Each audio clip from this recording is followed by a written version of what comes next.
Hello, everyone, and welcome back to English Pod. We have an upper intermediate lesson for you today. My name is Marco. And my name is Catherine. So today we're talking about something that everyone who's ever lived away from home has felt before. Right, and that's the word we're going to preview today. The word is homesick. All right, so let's take a look at that in today's language preview. Vocabulary preview. All right, so homesick. If you feel homesick, or you are homesick. Well, yeah, you could say, I'm homesick right now, or are you feeling homesick? So it's a word that means I miss my home, I miss my family, I'm far away, or I haven't seen my family in a long time, and for some reason you just feel sad. Okay, so it's a feeling. You feel a little bit depressed, you feel sad because you're homesick. Right. Okay, so this is what's happening today in our dialogue, so let's listen to it for the first time.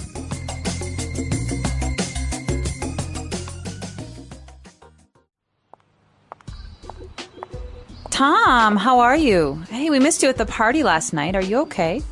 I don't know. I didn't really feel like going out. I guess I'm feeling a little homesick. Come on. We've been through this already. Look, I know the adjustment was hard when you first got here, but we agreed that you were going to try and deal with it. I was. It's just that the holidays are coming up and I won't be able to go home because I can't afford the airfare. I'm just longing for some of the comforts of home, like my mom's cooking and being around my family. Yeah, it can get pretty lonely over the holidays. When I first got here, I'd get depressed and nostalgic for anything that reminded me of home.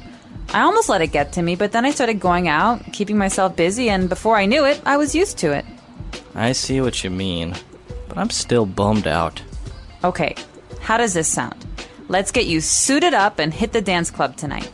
I hear that an awesome DJ is playing, and there will be a lot of pretty single girls there. You know, I could really go for that.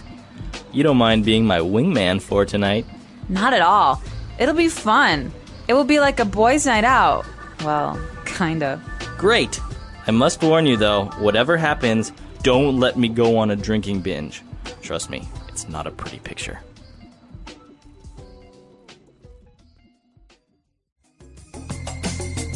Alrighty, we're back. So, yeah, I guess he's very homesick. Very homesick. And his friend is really worried. Yeah, but actually, I think this is common, right? To be homesick during the holidays, like Christmas, for example. Oh, man. It's the worst during the holidays because you think of all the traditions and all the things that you normally do at home and you're not doing them. So this is something we're going to talk more about a little bit later on, but let's take a look at some of the language that was used in Language Takeaway. Language takeaway. This first one is key, right? So when you move away from home or when you move to a new place, you have a period of adjustment. So adjustment is kind of finding the right balance or doing something so that you can kind of feel comfortable. Okay, so you have to adjust to your new life away from home. Or your new environment. So many times people say, wow, moving to China must be a big adjustment. So it means there's so many differences that it must take a long time to feel comfortable again. Okay. All right, so that's adjustment. What else do we have? Well, we've got this next phrase that's really important, I think, but often gets overlooked. We say the comforts of home, right? Comforts of home. So comfort's pretty easy, right? Feeling comfortable. So you Right. have comfort. But the comforts of home are things that are different with every person. But those are things that you have at your home or your childhood home or your parents' home that make you feel good and feel happy. So they're not only physical things or objects, right? They can be like your mom's cooking or maybe even just spending time with your family. Right, or reading the newspaper with your dad or things that you're used to that you don't have anymore. And so those are the comforts of home. I could say, Marco, do you miss the comforts of home in Ecuador? I mean, do you have anything that's really... Of course. I think one of the main things is actually not living in the city because I used to live in the valley, a little bit further away and kind of almost countryside. So that's one of the comforts of home that I miss. Oh, you're making me nostalgic and I've never even been. All right, well, this is our next word, actually. Right? Nostalgic. Nostalgic. It's a feeling. I'm feeling nostalgic, or he's just really nostalgic.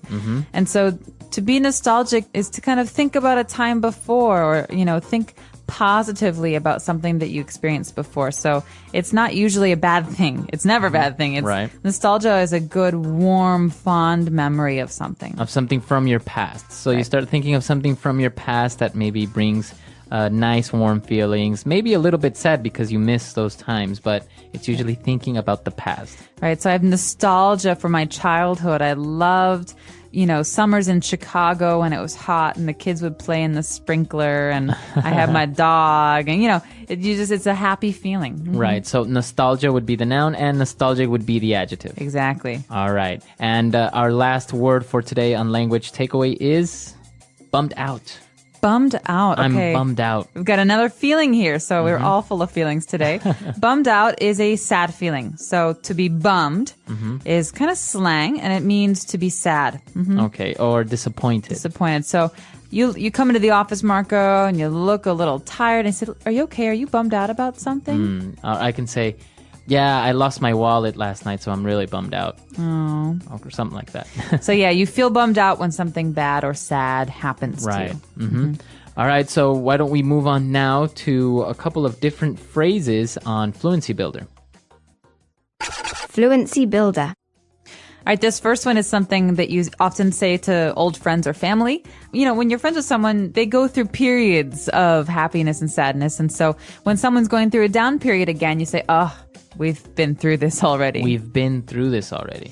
Or, when you're giving someone advice and they never take your advice, you say, listen, we've been through this already. You should know by now that and then, whatever the advice So is. this has happened before, or we have experienced this before, or we already solved this problem or situation. Right.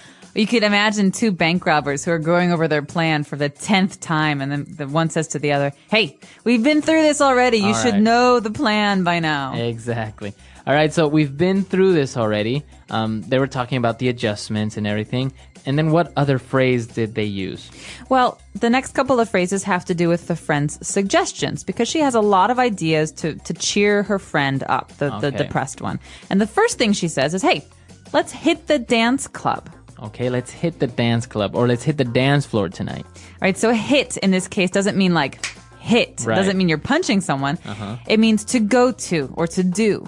All right, so we can say, let's go to the dance club tonight. Let's hit the dance club. Exactly. It doesn't have to be a dance club, but let's hit that concert tonight. I really want to go there. Okay, so you can hit pretty much any place, right? Exactly. And this is a very kind of spoken language, so you wouldn't say this in your essays, but it's a good way to talk about plans with friends. All right. And our next word actually is kind of interesting because it's very colloquial, and it's a wingman. I can be your wingman tonight. So wingman, you have to think about wing meaning side, not like a bird's wing. So a wing means side, and a wingman is a guy who will go with you to a bar or a club to kind of help you find a date or a girl or someone to talk to. Okay, so this person, this wingman, usually keeps you company and helps you decide maybe what girl to talk to, or maybe even introduces you to someone. Right. At a club or at a restaurant or bar or whatever. And, the key is that people don't like to go alone to bars, right? Because you feel sad and then you look weird because you're all alone. And Right. the same is true for girls. And so if a guy wants to go to a bar and he sees two girls, well, he has to have a friend to talk to the other girl. Right. So a wingman also helps in that sense. He helps balance things. All right, so there's a whole science behind the wingman. Yeah, I'm sure if you look it up on Wikipedia, you'll find 10 pages of information. All right, so since they are going out tonight, they said it could be boys' night out. Okay, so this is another phrase you hear all the time, especially among young people. Boys' night out and girls' night out. And so, sometimes you spend a lot of time with your husband or your wife or your boyfriend or your girlfriend, and you just want to have some time with your friends. Right. And so you call this girls' night. For me, girls' night out, you just go out and you do girl things. Guys' night out, you do other things. Okay. And so in So this it's case, girls only or guys only. Boys' night out is only guys. Exactly. And that's why this is funny, because it's the girl who says, hey, let's have boys' night out. And she's Right. not really a boy. All right, great. And, he agreed to go out and everything, but he warned her about him going on a drinking binge. Okay, now this is important. A lot of people who are depressed or sad, when they drink a lot. And so binge means to do something in excess, to do it too much. Okay, so a drinking binge would be drinking alcohol in excess, too much. Too much, so getting drunk right away. Okay. And it's not healthy, and we do not condone it. No. Right, exactly. Very good. So some very interesting phrases in this dialogue today. I think we should listen to it one more time, and we'll be right back.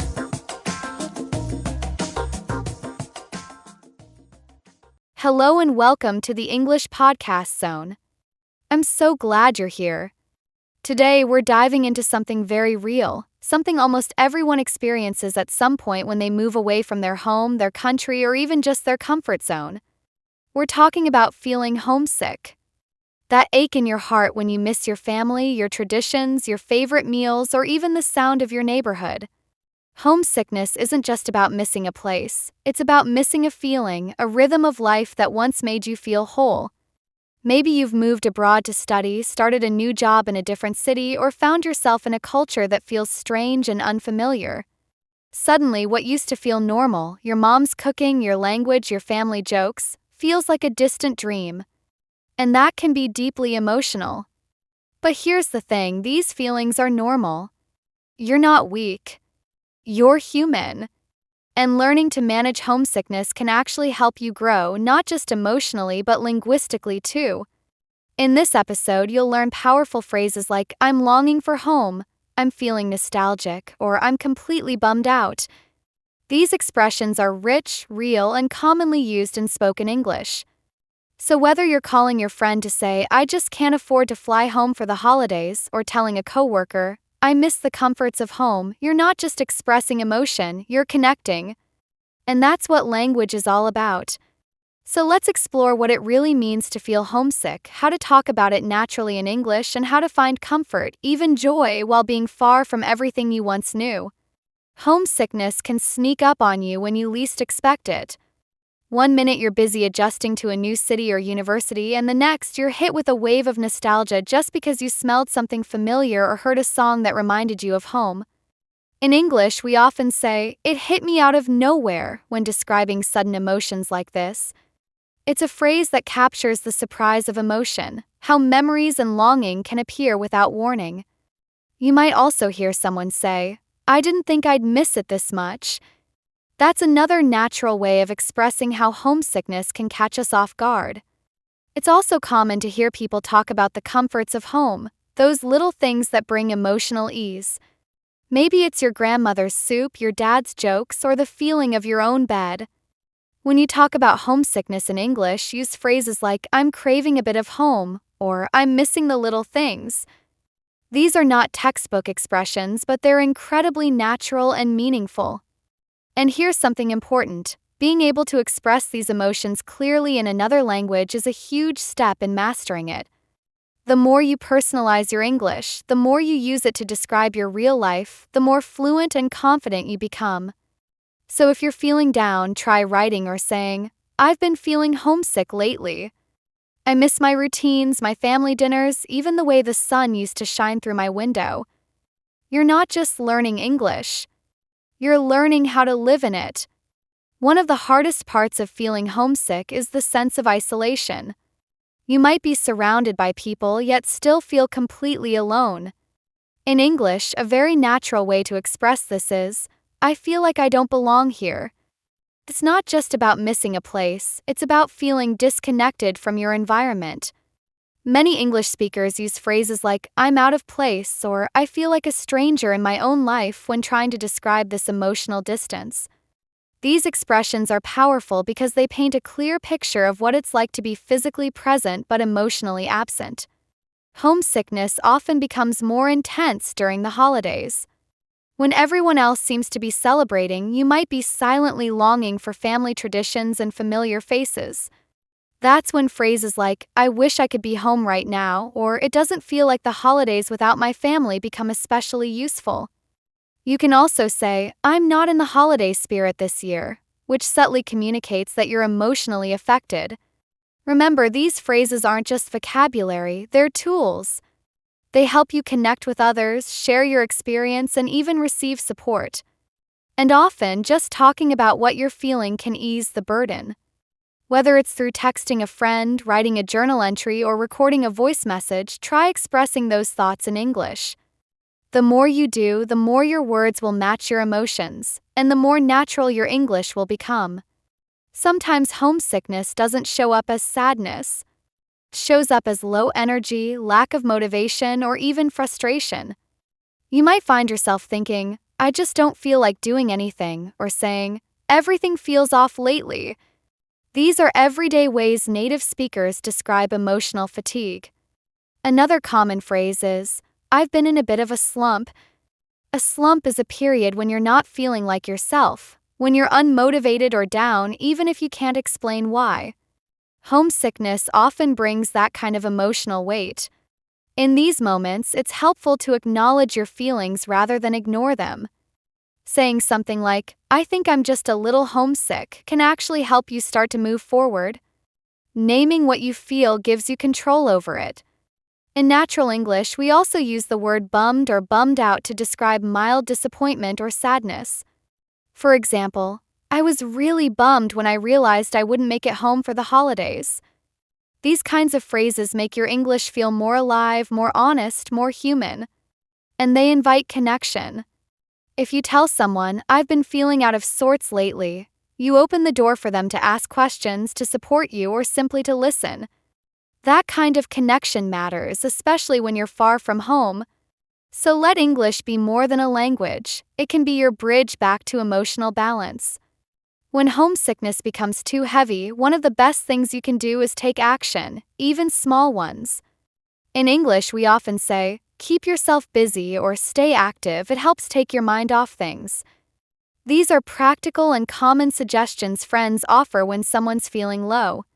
Of course, distractions don't erase emotions, but they can create space for positive energy to come in. A walk through a new neighborhood, cooking a familiar dish, or joining a local class can work wonders.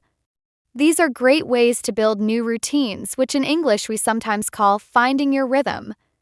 You might hear someone say, "It took a while, but I finally found my rhythm here." That means they've adjusted and are beginning to feel more like themselves. It's also helpful to stay socially connected. In English, people often say, "Don't isolate yourself," or "reach out to someone." You don't need to wait until you feel better to talk to someone. Sometimes the talking is what helps you feel better. And here's another useful phrase: "Fake it till you make it." This doesn't mean to be dishonest. It means to gently push yourself to engage with life even when you don't feel like it, until little by little you actually start to enjoy things again. Learning how to say these things in English gives you emotional vocabulary, and that's powerful. It means you can describe not only how you feel, but also what helps you cope. And when you do that, you're not just surviving far from home, you're starting to grow. There's a special kind of comfort that comes from routines, especially when you're living in a new environment. In English, we often say, "Routines ground me," or "Having a routine gives me stability." These expressions reflect the importance of daily habits that make you feel safe and centered, especially when everything else feels unfamiliar. Homesickness can feel overwhelming, but a steady routine can act like an anchor. Waking up at the same time, cooking meals you enjoy, taking regular walks, or listening to a favorite podcast, even these small acts can create a sense of normalcy. And normalcy is powerful when everything else feels new. Another useful expression is create your own version of home. That might mean decorating your space with familiar things, playing music from your childhood, or practicing traditions that bring comfort. You might hear someone say, "I've made this place my own," which means they've personalized their space to feel more at home. That doesn't mean you forget where you came from. It means you're adapting while still honoring your past. In English, adapting is often described as finding your feet. For example, "It took me a few months, but I finally found my feet here." It means you've learned how to live and function in the new place. These phrases aren't just helpful to learn, they help you share your journey with others. Whether you're saying, "I'm starting to settle in," or "I'm still finding my feet," you're opening the door to conversation and connection. And that's how you turn a new place into a new version of home. One powerful way to handle homesickness is by building connections where you are. In English, we often say, "Find your people," a simple phrase that means look for others who understand you, share your interests, or make you feel seen. When you're far from home, even one good friend can change everything. You might meet someone from your own country who reminds you of home, or someone local who helps you feel welcome. In either case, you're not alone, and that matters. You can say, "I've found a small community here," or "I've made a few close friends and it helps a lot." These phrases are common and comforting. Social connection doesn't have to be big. Might be joining a book club, saying hello to your neighbor, or even having a short, friendly chat with the barista who remembers your name. These tiny moments build a sense of belonging. And when you belong, homesickness starts to fade. Another helpful phrase to use is, I'm starting to feel more at ease. This means you're beginning to relax and adjust. English speakers also use the phrase, I'm finding my place, to express the idea that they are slowly fitting in. Learning how to talk about connection is essential, not just for language practice but for emotional well-being. If you ever feel awkward starting conversations, try saying something simple like, I'm new here, or I'm still getting used to things. These openers are honest and they invite kindness. You're not only practicing real English, you're creating the support system you need to thrive. Memories have a strange way of pulling at our emotions, especially when we're far from the places and people we love. You might smell a certain food or hear a familiar song, and suddenly you're transported back in time. In English, we often say, it brought back memories, or I got really nostalgic. Nostalgia is a warm, bittersweet feeling that makes you smile and ache at the same time. It's common to hear, that reminded me of home, or I felt a wave of nostalgia. These phrases capture the emotional mix that comes when past and present collide. During moments like these, try to let those memories comfort you instead of make you feel worse. One way to express this is by saying, I'm holding on to the good memories, or thinking of home gives me strength. These are ways to shift your mindset and use your past as a source of peace rather than pain. And if the feelings become overwhelming, it's perfectly okay to say something like, I just need a moment, I'm feeling emotional. That's a very natural English phrase that shows maturity and awareness. Don't be afraid to talk about these moments. Sharing nostalgic feelings can actually create strong bonds with others, even those who don't share your background. You might be surprised how many people say, I know exactly how you feel. Homesickness is a deeply human experience. And the more you can describe it in clear, heartfelt English, the more healing and connection it can bring. As time passes, homesickness often becomes less intense, but that doesn't mean it disappears completely. In English, we sometimes say, it comes and goes, or some days are harder than others. These phrases reflect the reality that emotions are not constant. You might feel perfectly fine one day and deeply sad the next, and that's okay. It's also normal to feel guilty for enjoying your new life when you miss your old one. Many people express this by saying, I feel torn between two worlds. This is a powerful phrase that captures the emotional complexity of adapting to a new place while still missing where you came from. If you ever feel this way, try saying, I'm learning to live in both places, one in my heart, one in my reality. It's a poetic, honest way to talk about the emotional balance you're building. Another useful expression is, I've made peace with it. This means you've accepted the situation, even if it's still a little hard. English speakers also say things like, I've come a long way, to reflect on their personal growth. Being able to say, I've adjusted more than I thought I could, or I've grown a lot through this experience, not only helps you recognize your progress, but also inspires others. Learning a language isn't just about grammar and vocabulary, it's about learning how to express your journey. And when you find the words to do that, you give your emotions shape, strength, and meaning. There's something powerful about turning a challenge into a chapter of growth. Homesickness, as painful as it can be, often becomes a turning point in your journey. In English, we use the phrase, it made me stronger, to describe experiences that were tough but helped us grow. You might also hear someone say, looking back, I wouldn't change a thing, which means that, even though it was difficult, the experience had value. One day, you may find yourself giving advice to someone else who's new, saying things like, I remember feeling the same way, or it gets easier, I promise. These are reassuring phrases that can help others the way you once needed help. And that's the beauty of growth. It turns pain into perspective. As you continue your language learning, remember how far you've come, not just in vocabulary but in your emotional fluency too. You've learned how to say, I'm homesick, I'm finding my rhythm, I'm starting to feel at home. These aren't just sentences. They're part of your story now. Keep using English to express what's real for you. Keep learning words that help you feel seen and heard. And most importantly, keep moving forward. Thank you for being a part of the English Podcast Zone.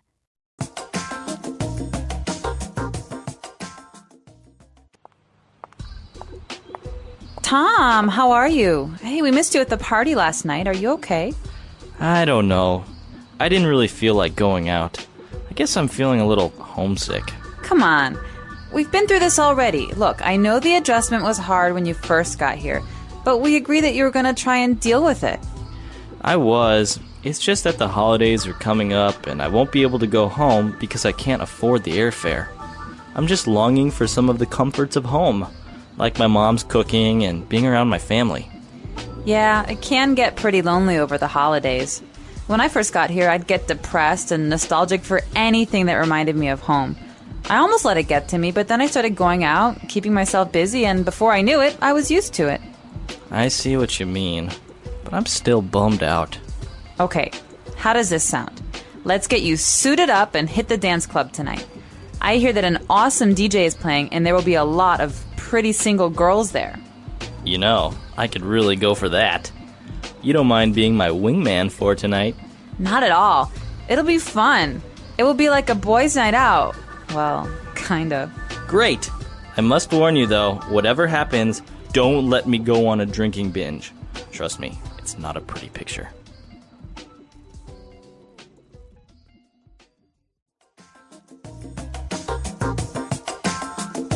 All right, we're back. So speaking of homesick and holidays, do you actually get very depressed or homesick during Christmas? I do. Well, my family has a lot of Christmas traditions that are just really kind of wonderful, and we do them every single year. And so the first time I spent Christmas away, I was living in Italy, and it was kind of similar. But then the second time was when I was living in China. And China was just not the same. No oven, so no Christmas cookies. And no granny who, pours vodka and eats meatballs. And like my mom not running around the kitchen. You feel lonely, and then all of a sudden you get a phone call. And it's the entire family, and they're all together eating, having an amazing Christmas, and they think it's going to help you feel less homesick, but it makes you feel more homesick. So you definitely have nostalgia for those days during the holidays. But what about you? I rarely get homesick, but yeah, sometimes during Christmas or New Year's. New Year's, we usually have more unique traditions in Ecuador. So it's very fun. The family gets together, we dance, we eat. So, but yeah, I've been away from home so long that I rarely get homesick anymore. But it's great to go back and spend time with the family. So after my visit to Ecuador, then I might get homesick for a little while, but then it goes away. Yeah. Well, you guys should tell us, do you ever feel homesick? And if you do, what do you feel homesick about? What do you miss? Maybe mom's cooking, maybe family, maybe the comforts of home. Yeah, so we're curious to hear your answers. We have a website, englishpod.com. You can, of course, also leave us questions. We're happy to answer those. And until next time, everyone. Bye-bye.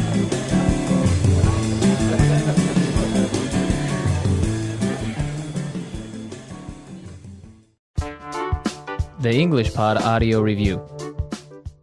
Listen to the meaning, then say the vocabulary word. Sad because you're away from home. Homesick. Bear the cost of.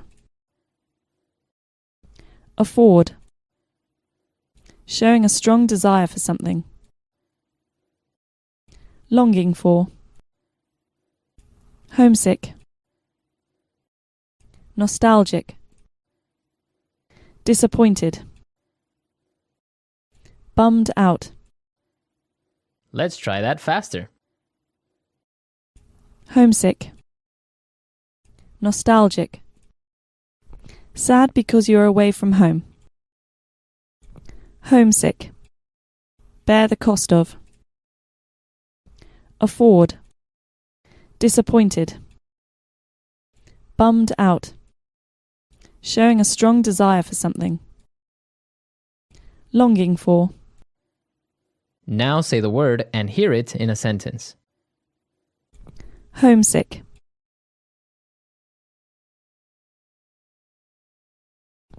After 6 months living abroad, Ben started feeling homesick. Homesick. The best cure for homesickness is a phone call home. Homesick. I became homesick after looking at our family pictures. Afford.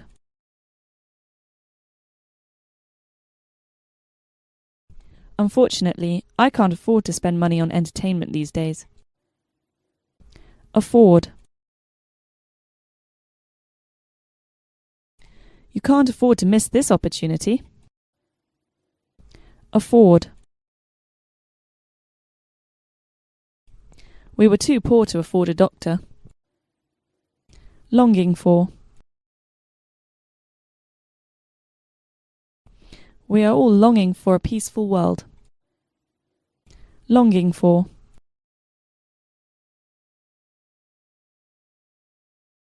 After 3 months of separation, he longed for his wife. Longing for. I'm longing for the summer to end. Nostalgic.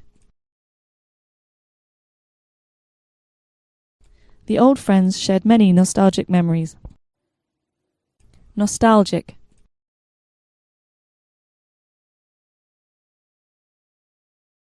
A wave of nostalgia swept over me after seeing my childhood home again. Nostalgic. She spoke nostalgically about her school days. Bummed out. He is bummed out because his girlfriend dumped him. Bummed out.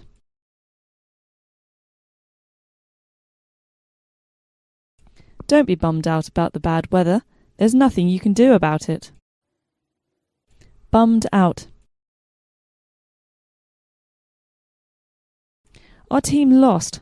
What a bummer.